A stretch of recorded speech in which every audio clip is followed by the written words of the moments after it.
به تمام تاجیکستانیان روز شهر خوجند مبارک باشد. خوجند جان من همیشه گل گل شکوفان باشند.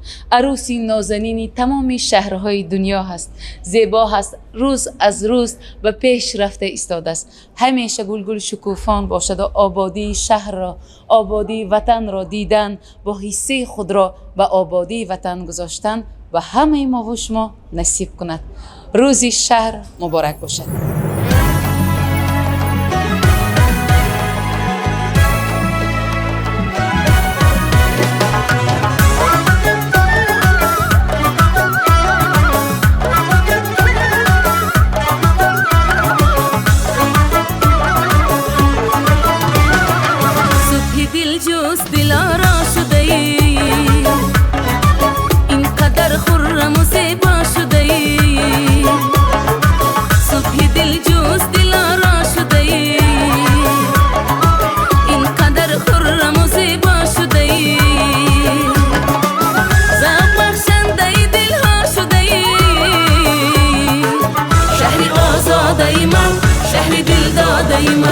شهری آزادی من، شهری دل داده من.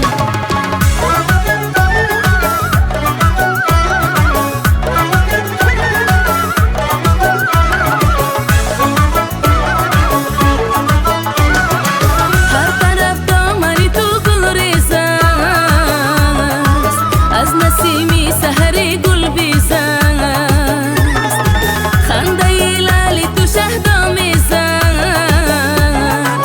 شهری آزاده من، شهری دل داده من، شهری آزاده من، شهری دل داده من.